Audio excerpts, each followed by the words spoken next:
अशा प्रकारची भाषा भावना गवळी, यशवंत जाधव, इतर काही अनेक प्रमुख लोक जे आज सरकारमध्ये सामील झाल्यानंतर त्यांच्या बाबतीतही झाली होती. अशा प्रमुख लोकांवरती अशा प्रकारे दबावाचं राजकारण केलं जातं. हे राजकारणच म्हणतो. हसन मुश्रीफ हे एक लढवय्ये नेते आहेत, संघर्ष करणारे नेते आहेत आणि संकटाशी सामना करणारे नेते आहेत. सर, आज सकाळी हसन मुश्रीफ यांच्या घरावरती ईडीची आणि आयटीची देखील कारवाई आणि छापेमारी सुरू आहे. जे विरोधी पक्षात आहेत, जे लढतायत, जे एका विचारधारेविरुद्ध आहेत, त्यांच्या बाबतीमध्ये गेल्या काही वर्षापासून अशा पद्धतीनं केंद्रीय तपास यंत्रणांच्याकडून धाडी पडतायत.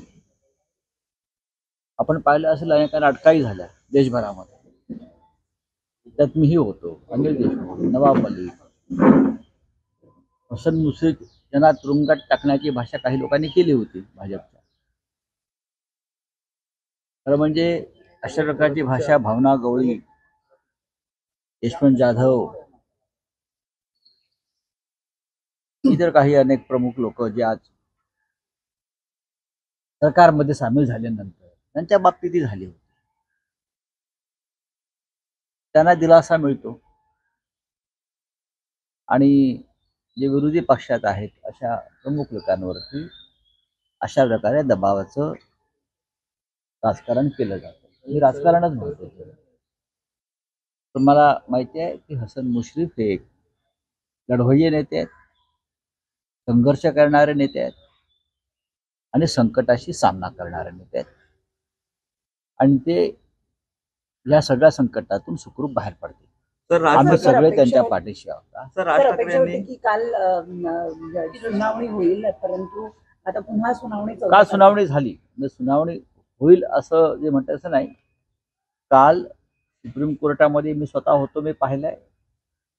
दोन्ही बाजूनी युक्तिवाद झालेला आहे. त्यानंतर मग 14 फेब्रुवारी ही तारीख दोघांच्या संमतीने. सुप्रीम कोर्टामध्ये कामाचा फार लोड असतो. तारखा देताना अशा प्रकारे तारखा मिळतात. त्यानंतर निवडणूक आयोगामध्ये सुद्धा 2 तास सुनावणी झाली, तिथे आम्ही उपस्थित होतो आणि त्या संदर्भातला निकाल लागू शकेल. पण आम्ही मागणी केली आहे की जोपर्यंत सर्वोच्च न्यायालयाचा निकाल येत नाही तोपर्यंत इथे कोणताही निर्णय घेऊ नये. कारण ज्या प्रकारे अशा प्रकारच्या स्वतंत्र म्हणून घेणाऱ्या स्वायत्त संस्थांवर आज जे राजकीय दबाव आहेत ते ताणतणाव आम्हाला सगळ्यांच्या चेहऱ्यावर स्पष्ट दिसत. देशाचं वातावरण हे निर्मळ किंवा स्वच्छ राहिलेलं नाही राजकीय दृष्ट्या. सर, राज ठाकरे यांनी काल देवेंद्र फडणवीसांची भेट घेतलेली आहे. राज ठाकरे यांनी देवेंद्र फडणवीसांची भेट घेतली. त्यात प्रश्न विचारण्यासारखं काय? एकीकडे राज ठाकरेंकडून मनसेकडून बोललं जात आहे की त्याच्यावरती काय फार चर्चा करण्याची गरज नाही. हा काय प्रश्न नाही.